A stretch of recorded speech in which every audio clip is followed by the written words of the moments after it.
தேவனே, இன்று என்னை உருமாற்றும். மார்ச் மாதம் 23ஆம் தேதி. மனுஷ சித்தம்.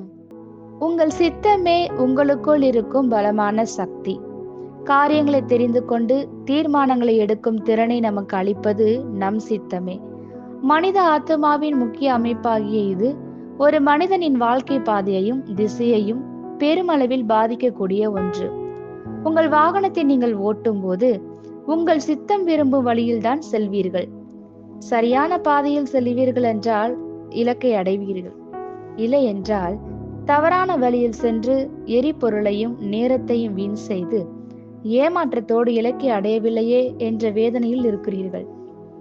உங்கள் சித்தத்தினால் தான் நீங்கள் சிந்திக்கும் சிந்தனைகளில் பயத்தையோ அல்லது விசுவாசத்தையோ தெரிந்து கொள்ளுகிறீர்கள்.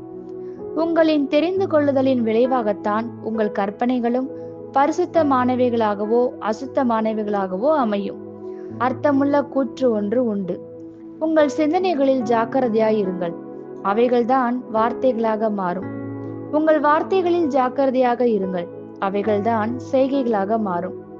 நம் சித்தமே நம்முடைய செயல்களுக்கு நாம் எப்படி இருக்கிறோம் என்பதற்கும் ஆதாரமாய் இருக்கிறது. நம் சித்தத்தை தேவன் தடை செய்ய மாட்டார், பிசாசம் தடை செய்ய முடியாது. நாம் செய்யும் எந்த காரியத்தையும் நாமே தெரிந்து கொள்ள நமக்கு சுதந்திரம் கொடுக்கப்பட்டிருக்கிறது. அதற்குரிய விளைவுகளை நாம் தான் சந்திக்க வேண்டும்.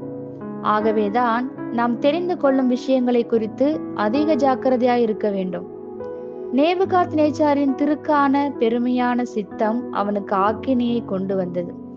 மிக சிறப்பானதை செய்ய தேவனால் பலப்படுத்தப்படுங்கள். தேவன் வேண்டாம் என சொல்லுவதை எதிர்த்து நிற்க இன்னும் அதிகமாய் பலப்படுத்தப்படுங்கள். ஆமேன்.